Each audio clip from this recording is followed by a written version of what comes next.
மாதமாக நான் அனுபவித்தது வேதனை மட்டுமல்ல, உயிரே பறிக்கப்படும் பயம் என்று கலங்கிய குரலில் வெளிவந்த பெண்ணின் சாட்சியம் ஒரு சாதாரண வீடியோ அல்ல. தமிழக அரசியலை அதிர வைத்த வெடிகுண்டு.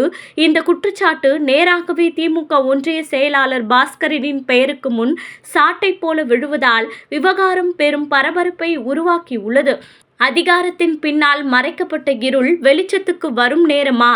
உண்மை எந்த திசையில் செல்லப் போகிறது என தமிழகமே மூச்சு பிடித்து கவனித்துக் கொண்டிருக்கிறது. தற்போது சமூக வலைதளங்களில் பெரும் அதிர்ச்சி மற்றும் கோபத்தை ஏற்படுத்தி வரும் ஒரு புகார். கடந்த 6 மாதங்களாக நரக வேதனை அனுபவித்ததாக கூறும் ஒரு பெண்ணின் உருக்கமான சாட்சிதான். இந்த புகாரின் மையத்தில் திமுக ஒன்றிய செயலாளர் பாஸ்கரன் மீது முன்வைக்கப்பட்ட கடுமையான குற்றச்சாட்டுகள் உள்ளன.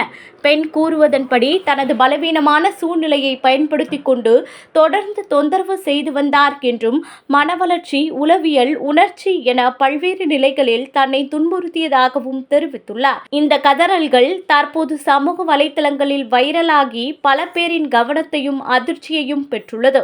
இதே நேரத்தில் இந்த குற்றச்சாட்டுகள் இன்னும் விசாரணையில் உள்ளன என்பதை நினைவில் கொள்ள வேண்டும். உண்மை என்ன, யார் குற்றவாளி, யார் பாதிக்கப்பட்டவர் என்பதை மட்டும் சட்டமே தீர்மானிக்கும்.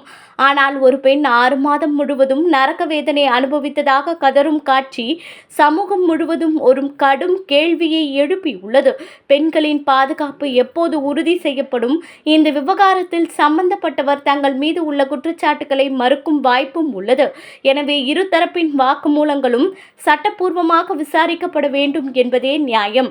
எதுவாயினும் இந்த வீடியோ வெளிவந்ததால் ஆட்சித்துறையின் ஒழுக்கமும் பொதுப்பணியில் இருப்பவர்களின் பொறுப்பும் மீண்டும் விவாதத்துக்கு வந்துள்ளது.